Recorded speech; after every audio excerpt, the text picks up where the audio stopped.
Hello everyone, welcome to ZChem chemistry classes. भाई आज का हमारा लेक्चर बहुत छोटा सा है और इसमें आज हम पढ़ने वाले हैं चार्ज ट्रांसफर कॉम्प्लेक्स।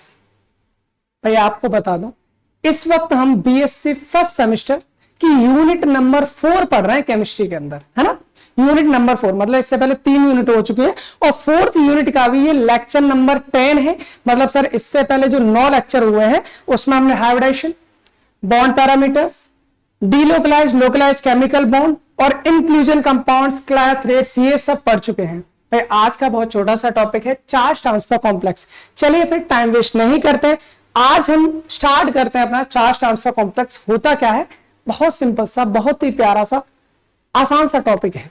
क्योंकि इससे पहले हमने इंक्लूजन कंपाउंड पढ़ा था, भाई उसको पढ़ लिया, मतलब ये उसी का छोटा भाई मान लो चार्ज ट्रांसफर कॉम्प्लेक्स जो होता है। इससे मतलब, इसके नाम से मतलब हमें समझ में आ रहा है, चार्ज का ट्रांसफर हो रहा है। कहीं पर चार्ज होगा और वो चार्ज एक जगह से दूसरी जगह पर जाएगा। भाई अगर मैं आपको बताना चाहूं, जैसे हमारा पिछला लेक्चर था, भाई पिछले लेक्चर में हमने क्या जाना था, पिछले लेक्चर में हमने जाना था इंक्लूजन कंपाउंड। इंक्लूजन कंपाउंड में 2 टाइप के मॉलिक्यूल्स थे। अगर मैं चार्ज ट्रांसफर कॉम्प्लेक्स की बात करूं, भाई यहां पर भी आपको 2 टाइप के ही कंपाउंड मिलेंगे, 2 टाइप के ही कंपाउंड मिलेंगे जो मिक्स होते हैं इस कॉम्प्लेक्स में, जिनमें से एक टाइप का कंपाउंड मैं आपको पहले उसके बारे में बता देता हूं, फिर इसके बारे में बात करते हैं। लास्ट लेक्चर में हमने पढ़ा था इंक्लूजन कंपाउंड। हमने कहा था सर इंक्लूजन कंपाउंड 2 टाइप के मॉलिक्यूल से मिलकर बना होता है। एक मॉलिक्यूल वो जो कैविटी या कैनाल बनाता है उसको हमने होस्ट कहा था, एक मॉलिक्यूल वो जो कैविटी या कैनाल के अंदर घुस जाता है, रहता है उसके अंदर, उसको हमने कहा था गेस्ट। लेकिन एक चीज थी, उन दोनों के बीच में कोई भी बॉन्डिंग नहीं थी, किसी भी तरह की कोई भी बॉन्डिंग नहीं थी। लेकिन अगर यहां बात करें चार्ज ट्रांसफर कॉम्प्लेक्स में, यहां पर भी 2 टाइप के मॉलिक्यूल होते हैं, यहां पर भी 2 टाइप के मॉलिक्यूल होते हैं, जिनमें भाई अंतर क्या होता है। एक मॉलिक्यूल वो होता है जो इलेक्ट्रॉन को एक्सेप्ट करता है। क्या करता है भाई? एक्सेप्ट, मतलब वन इज इलेक्ट्रॉन एक्सेप्टर। तो दूसरे कौन से होंगे सर? दूसरे हो जाएंगे इलेक्ट्रॉन डोनर, दूसरे हो जाएंगे अपने पास electron donor. Sir charge transfer complex एक ऐसे कॉम्प्लेक्स होते हैं जिनमें आपका इलेक्ट्रॉन एक्सेप्टर होता है एक मॉलिक्यूल, और दूसरा मॉलिक्यूल आपका इलेक्ट्रॉन डोनर होता है। अब इसकी डेफिनेशन कर लेंगे, फिकर नॉट। चलिए हम बात करते हैं सर इलेक्ट्रॉन एक्सेप्टर कौन होंगे। सीधी सीधी बात है भाई, इलेक्ट्रॉन एक्सेप्टर कौन करेगा? जिनके पास इलेक्ट्रॉन खींचने वाले ग्रुप होंगे। जिनके पास इलेक्ट्रॉन को खींचने वाले ग्रुप होंगे वही तो इलेक्ट्रॉन एक्सेप्टर होता है। मतलब या फिर हम एक चीज और बोल सकते हैं, भाई जिनके पास इलेक्ट्रॉन की कमी होती है उनको इलेक्ट्रॉन एक्सेप्टर कहेंगे। भाई इलेक्ट्रॉन कौन लेगा? जिसके पास इलेक्ट्रॉन की कमी होगी। हम यहां कह सकते हैं सर इलेक्ट्रॉन एक्सेप्टर मॉलिक्यूल जो होते हैं वो इलेक्ट्रॉन डेफिशिएंट होंगे। क्या होंगे भाई? Electron deficient. इलेक्ट्रॉन डेफिशिएंट का मतलब जिनके पास इलेक्ट्रॉन की कमी है। दूसरी बात सर, कमी किसके पास होगी? जिनके पास इलेक्ट्रॉन को खींचने वाले ग्रुप होंगे। मतलब हम बोल सकते हैं जिनके पास इलेक्ट्रॉन विड्रॉइंग, कौन से में? इलेक्ट्रॉन विड्रॉइंग ग्रुप होंगे। जिनके पास इलेक्ट्रॉन विड्रॉइंग ग्रुप होते हैं जो इलेक्ट्रॉन को खींचने का काम करते हैं, सर वही, उन्हीं पर इलेक्ट्रॉन की कमी होगी, वही हमारे इलेक्ट्रॉन एक्सेप्टर होते हैं। कौन कौन से ग्रुप होते हैं सर जो इलेक्ट्रॉन को एक्सेप्ट करेंगे?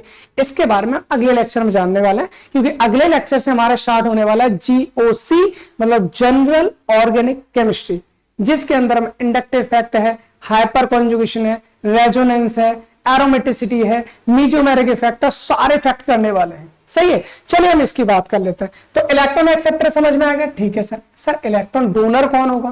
भाई कौन इलेक्ट्रॉन को दे सकता है? भाई इलेक्ट्रॉन को वही दे सकता है जिसके पास इलेक्ट्रॉन ज्यादा हो, यानी कि ऐसे मॉलिक्यूल जो इलेक्ट्रॉन रिच होते हैं, जो इलेक्ट्रॉन रिच होते हैं। सर इसके अंदर क्या पाया जाएगा? हम बात कर सकते हैं भाई इसके अंदर इलेक्ट्रॉन डोनर ग्रुप होंगे। कौन होंगे भाई?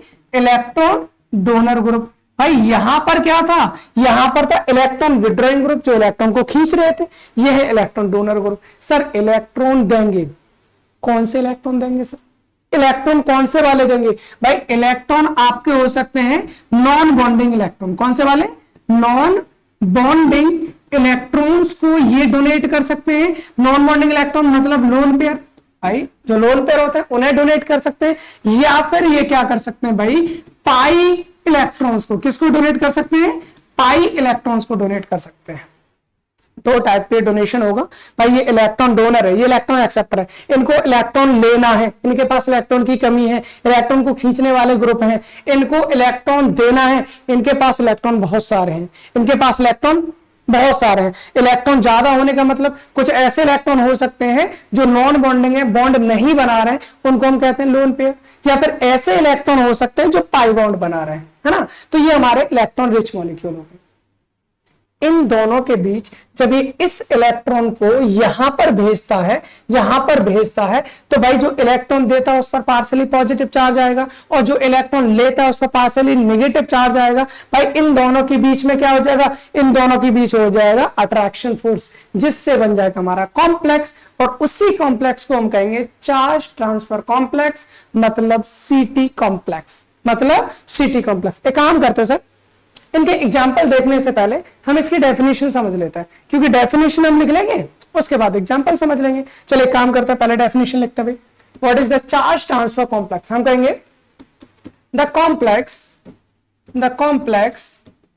which is made up of two types of molecules मतलब क्या है सर इसका? मतलब क्या है? हमको तो हिंदी आती है, इंग्लिश नहीं आती, कोई बात नहीं, समझ लेते हैं। हमने क्या कहा भाई, हमने ये कहा ऐसे कॉम्प्लेक्स जो दो प्रकार के, कितने, टू टाइप्स के मॉलिक्यूल से मिलकर बने होते हैं, इतना कहा। इन विच भाई जिसमें, इन विच का मतलब जिसमें, in which one molecule is electron deficient का मतलब क्या है, जिनमें से एक इलेक्ट्रॉन क्या होता है, इलेक्ट्रॉन डेफिशिएंट, जिसके पास इलेक्ट्रॉन की कमी होती है। In which one molecule is electron deficient which is known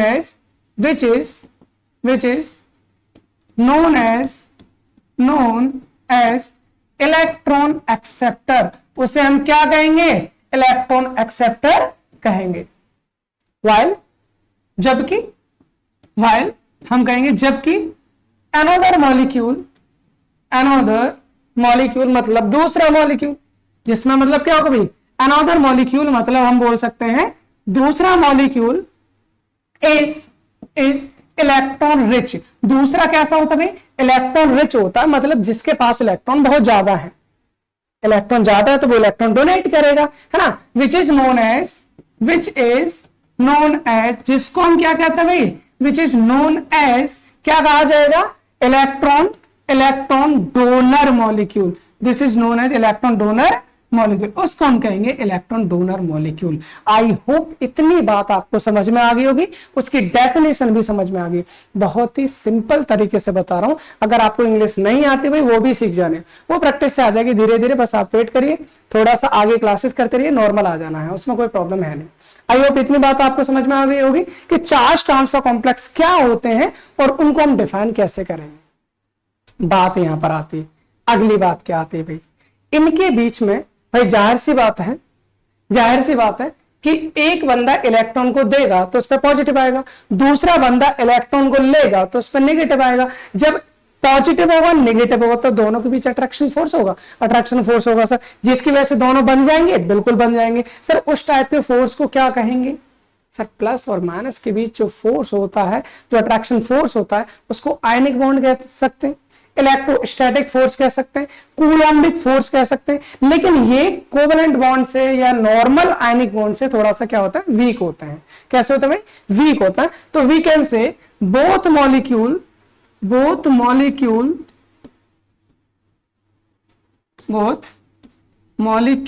is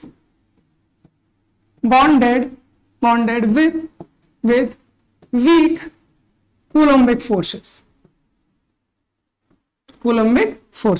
ये हमारे वीक कूलॉम्बिक फोर्सेस के से क्या होता है भाई, जुड़े होते हैं। विच इज, यहां पर एक और पॉइंट लिख लो भाई, which is weaker then covalent bond, जो कि आपका कोवेलेंट बॉन्ड से क्या होता है, वीक होता है।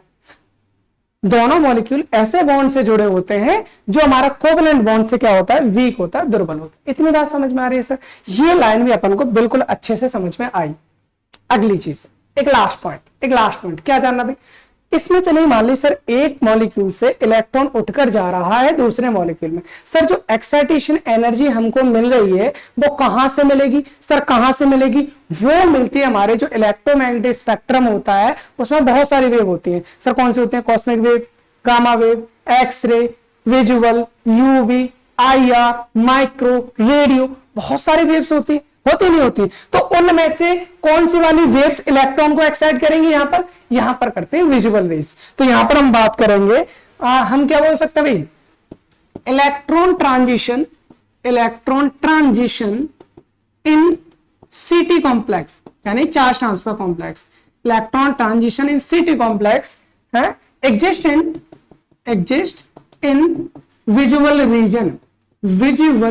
रीजन भाई, ये विजुअल रीजन में एग्जिस्ट करेंगी, visual region of electromagnetic radiation, EMR spectra लिख सकते हैं, ऑफ इलेक्ट्रोमैग्नेटिक रेडिएशन स्पेक्ट्रा, ठीक है ना। इतनी बात आपको समझ में आ गई होगी, मैंने बस 3 चीजें लिखाई हैं, आपको डेफिनेशन लिखा है, दोनों के बीच फोर्स बता दिया और किस रीजन में इनकी जो एनर्जी आती है वो भी बता दिए। और भाई चार्ज ट्रांसफर कॉम्प्लेक्स का एक बहुत बेहतरीन पॉइंट ये होता है कि जिनमें ये चार्ज ट्रांसफर कॉम्प्लेक्स बनता है वो आपके कलर उत्पन्न करते हैं भाई, आपको रंगीन दिखाई देते हैं, क्योंकि विजुअल रीजन में आता ना, इसलिए तो हमारे कैसे दिखाई देते हैं, कलर्ड दिखाई देते हैं। इस पॉइंट को भी आप नोट कर सकते हैं। अब हमको करना कैसा, अब वो समझ में आ गया होगा भाई, हम जान चुके हैं सीटी कॉम्प्लेक्स क्या होते हैं, चार्ज ट्रांसफर कॉम्प्लेक्स क्या होते हैं। अब अपन को जानना क्या है, हमको जानना सर अच्छे से बता दीजिए, कोई एग्जांपल लेके बता लेते हैं। अपने पास 2-3 एग्जांपल मैं लेके आया हूं। पहला एग्जांपल है अपना क्या, नेफ्थलीन एंड पिक्रिक एसिड। देख लो भाई, नेफ्थलीन का स्ट्रक्चर बनाइए सर। नेफ्थलीन का स्ट्रक्चर बड़ा ही प्यारा इस तरह से होता है, इस तरह से हम नेफ्थलीन का स्ट्रक्चर बनाएंगे, बिल्कुल बना लिया सर। यहां पर पाई बॉन्ड है, यहां पर पाई बॉन्ड है, दो रिंग आपस में फ्यूज्ड होती हैं, उससे बन जाता है अपना नेफ्थलीन, भाई ये दोनों रिंग, ये पाई इलेक्ट्रॉन्स क्या हैं, आप इनको इस तरह से भी लिख सकते हो सर, आप इनको इस तरह से भी लिख सकते हो। कैसे भाई, इनको आप ऐसे लिख सकते हो कि इसके पाई इलेक्ट्रॉन्स यहां पर रेजोनेट होंगे, इसके पाई इलेक्ट्रॉन यहां पर रेजोनेट होंगे, दोनों ही रिंग आपस में फ्यूज है, इसको बोलेंगे नेफ्थलीन, ठीक है ना। ऐसा क्यों किया अभी हम बताएंगे, बाकी ये रेजोनेंस क्या होता है ये भी सीखेंगे आने वाले लेक्चर में, बस थोड़ा सा वेट कर लीजिए। केमिस्ट्री बहुत सिंपल होने वाली है, बहुत आसान होने वाली है, फिकर नोट। चलिए भाई यहां पर बात कर लेते हैं पिक्रिक एसिड की। पिक्रिक एसिड क्या फॉर्मूला होता है भाई, अपने पास इस तरह से रिंग होती है, यहां पर भी इलेक्ट्रॉन रेजोनेट करेंगे, ठीक है, यहां लगा होता है OH, ठीक है भाई, ओके सर। इसके बाद कुछ इंपोर्टेंट चीज वो क्या होती है, यहां लगा होता है NO2, ओके, यहां लगा होता है NO2, ठीक है, यहां लगा होता है NO2, 2,4,6 ट्राई नाइट्रोफिनोल, इसका नाम क्या हो जाएगा, 2,4,6 ट्राई नाइट्रोफिनोल को ही हम क्या कहते हैं, पिक्रिक एसिड कहते हैं। भाई अगर मैं यहां पर देखूं, यहाँ NO2 ग्रुप लगे हैं, नाइट्रोजन की इलेक्ट्रॉन नेगेटिविटी वैसे भी ज्यादा है, उससे लगा है ऑक्सीजन तो और ज्यादा हो जाएंगे, ऑर्थो पैरा पे लगा हुआ और ज्यादा इलेक्ट्रॉन विड्रॉइंग पावर इनके पास आ जाएगी। ऑर्थो पैरा से क्या फर्क पड़ता है सर, अभी जान लेंगे, बस थोड़ा सा वेट करो, अभी समझ में आ जाएगा। मतलब इस पर इलेक्ट्रॉन विड्रॉइंग ग्रुप लगे हैं सर, इलेक्ट्रॉन विड्रॉइंग ग्रुप लगे हैं तो ये तो इलेक्ट्रॉन को खींचेंगे ना, बिल्कुल। क्या इसके पास में इलेक्ट्रॉन विड्रॉइंग है, नहीं है, लेकिन सर इसके पास पाई इलेक्ट्रॉन है। इलेक्ट्रॉन डोनर कौन होता है, इलेक्ट्रॉन डोनर वो होता है जिसके पास पाई इलेक्ट्रॉन हो या फिर लोन पेयर हो। भाई इनके पास पाई इलेक्ट्रॉन है, मतलब ये इलेक्ट्रॉन डोनर हो गया, सर इनके पास इलेक्ट्रॉन विड्रॉइंग ग्रुप है, मतलब ये इलेक्ट्रॉन एक्सेप्टर हो गया, बिल्कुल सही बात है सर, हो गया है या नहीं है, बिल्कुल है। अब काम इतना है, ये जो हमारी नेफ्थलीन है इसके पाई इलेक्ट्रॉन्स को ट्रांसफर कर दिया जाता है, किसको, पिक्रिक एसिड को, जिसकी वजह से इस पर थोड़ा सा पार्शियल पॉजिटिव चार्ज आ जाएगा, इस पर थोड़ा सा नेगेटिव आ जाएगा और एक कॉम्प्लेक्स बन जाता है जिसको हम कहते हैं चार्ज ट्रांसफर या सीटी complex, charge transfer complex. I hope आपको इतनी बात आपको समझ में आ गई होगी। सर इन दोनों के बीच जो डिस्टेंस रहता है, मैं इसकी बात नहीं कर रहा हूं, नॉर्मली सभी सीटी कॉम्प्लेक्स की बात कर रहा हूं। जितने भी आपके चार्ज ट्रांसफर कॉम्प्लेक्स होते हैं, इनके बीच का जो डिस्टेंस होता है ऑलमोस्ट 3 एंगस्ट्रॉम होता है। कितना होता है? 3 एंगस्ट्रॉम होता है। और अगर हम कोवेलेंट बॉन्ड की बात करते हैं तो कोवेलेंट बॉन्ड का जो डिस्टेंस होता है, अगर मैक्सिमम सिंगल बॉन्ड भी है तो 1.54 एंगस्ट्रॉम ही होता है, इससे ज्यादा नहीं होता है। 1.54 एंगस्ट्रॉम कोवेलेंट बॉन्ड होता है और ये 3 एंगस्ट्रॉम, तो कोवेलेंट बॉन्ड से तो दूर चला गया ना, इसलिए हमने कहा था वहां पर कि जो सीटी कॉम्प्लेक्स होता है इनमें जो बॉन्डिंग होती है वो कोवेलेंट बॉन्ड से वीक होती है। उसका रीजन ये है कि इनके बीच का डिस्टेंस हमारा क्या होता है? ज्यादा होता है। आई होप इतनी बात समझ क्लियर हो गया। आगे आ जाइए, अगला वाला एग्जाम्पल करते हैं। सर क्या है एग्जाम्पल? अपन को दिखाई दे रहा है बहुत अच्छी तरह से। भाई क्या दिखाई दे रहा है? हमने यहां पर लिखा है टोलुइन। आपको पता होगा भी टोलुइन का फॉर्मूला क्या होता है? सर अपने पास एक रिंग होती है, उससे लगा होता है CH3। ठीक है सर। इधर ट्राइनाइट्रोबेंजीन का मतलब, सर इधर भी अपने पास एक रिंग है, इधर भी अपने पास एक रिंग है, 3 नाइट्रो लगे, मैंने लगा दिया इधर NO2, मैंने लगा दिया इधर NO2, मैंने लगा दिया इधर NO2। सर कितने NO2 लगे हैं? 3 लगे हैं। कितने NO2 लगे हैं? 3। 1, 3, 5, पहले पे, तीसरे पे, 5 पे। 1, 3, 5 ट्राइनाइट्रो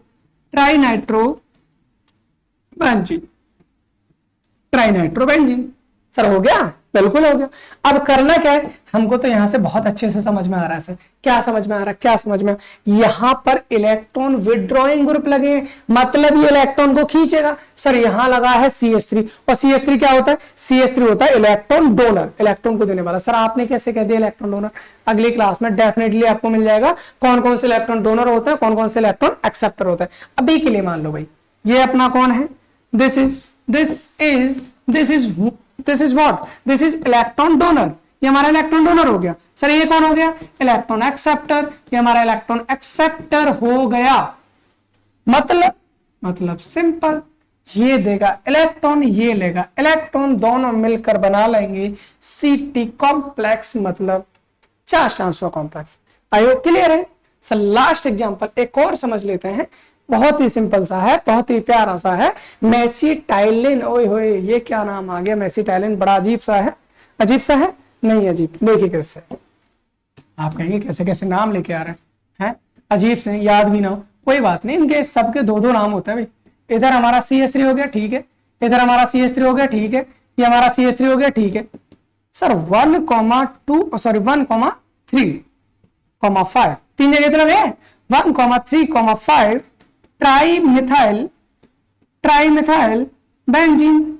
ट्राइमिथाइल बेंजीन। सर इसी को बोला जाता है मेसिटाइलिन, सिंपल। और सर ये क्या था? ट्राइनाइट्रोबेंजीन। अभी बनाया था ना, एक रिंग ली थी हमने, ठीक है, और 3 NO2 हमने लगा दिए थे, 3 NO2 हमने लगा दिए थे। सर ये क्या था? ये क्या था? ट्राइनाइट्रोबेंजीन। होगा क्या? अपन को जानने की जरूरत ही नहीं है। ये इलेक्ट्रॉन को देगा, ये इलेक्ट्रॉन को लेगा, ये इलेक्ट्रॉन एक्सेप्टर है, ये इलेक्ट्रॉन डोनर है। तो यहां से कहां से भाई यहां से इलेक्ट्रॉन दे दिए जाएंगे इस मॉलिक्यूल को, और ये मिलकर बना लेंगे कॉम्प्लेक्स जिसको बोला जाता है चार्ज ट्रांसफर कॉम्प्लेक्स। आई होप इतनी बात आपको समझ में आ गई होगी, इसमें कोई भी प्रॉब्लम नहीं होनी चाहिए। बस भाई इतना सा ही लेक्चर था। अब अगले लेक्चर में आपसे मिलेंगे GOC की शुरुआत, जनरल ऑर्गेनिक केमिस्ट्री की शुरुआत। अभी तक भी हमारा ऑर्गेनिक का बेसिक्स ही चल रहा था, ठीक है ना। तो ये हमारे यूनिट नंबर 4 थी। अब इसमें कुछ टॉपिक्स और बचे हो जिसको हम कंटिन्यू करते जाएंगे, फिर आगे करेंगे, करते जाएंगे।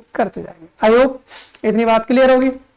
चलिए मिलते फिर अगले लेक्चर में एक नई एनर्जी के साथ, एक नए लेक्चर के साथ। आपको बस एक ही काम करना है जो मैं हर बार बोलता हूँ, हर लेक्चर में बोलता हूँ, भाई शेयर कर दो। बस शेयर करना है जितना हो सकता है, वहां जितने भी जो भी मिले आपको, जिनको इन चीजों की जरूरत है, वहां तक पहुंचाइए भाई, ठीक है। तो मिलते हैं अगले लेक्चर में। Thanks for watching.